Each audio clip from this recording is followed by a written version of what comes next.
Hello, everyone. Today, I want to talk some more about ADHD. I did a video just not long ago, I think a couple of weeks ago, on ADHD combined type and ADHD in attentive type.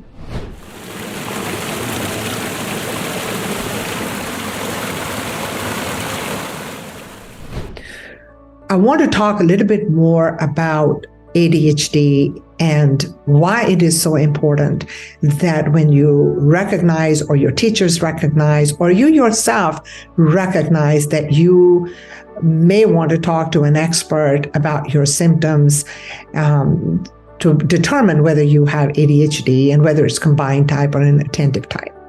Why it's so important is because medication is a key element in this. And so you probably need to see a psychiatrist or a nurse practitioner or a PA who is with the mental health track.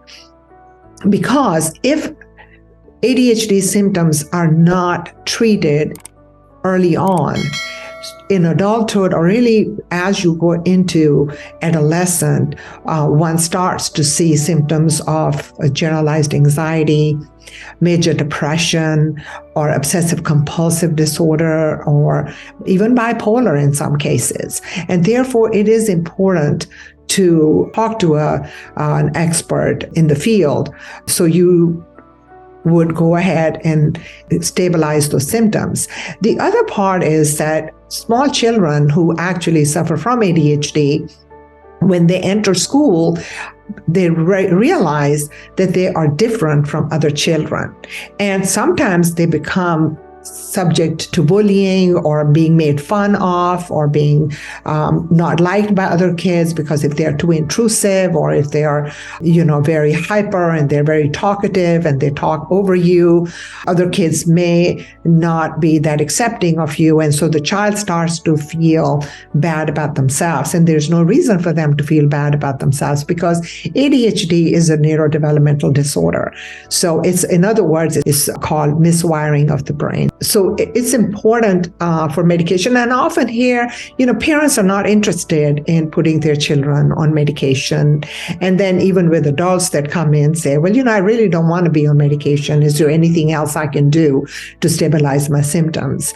And my answer to that is, well, there are other things that you can do, but medication really should be something you need to discuss with the psychiatrist or, like I said, the nurse practitioner or the PA, and really go with their recommendation because they are expert in medications and they know what you need to take, what you don't need to take. But being in therapy, it would be helpful for you to talk about your frustrations or some of the things that you may have gone through in early childhood as a result of your ADHD symptoms that linger on to this day, and start working and processing those feelings.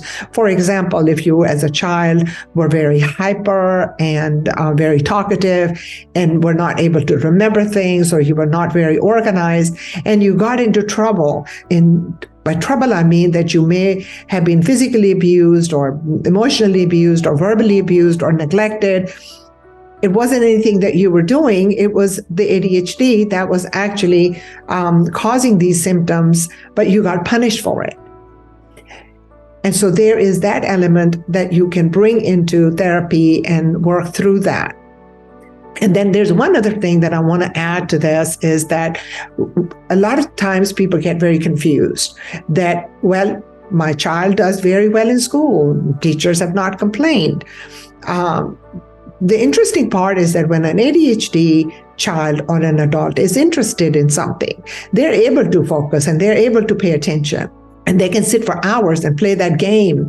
And the parents are like, what's this? So with ADHD, they really are able to focus. They are able to concentrate. But if they like what they're interested in, they will do very well at that.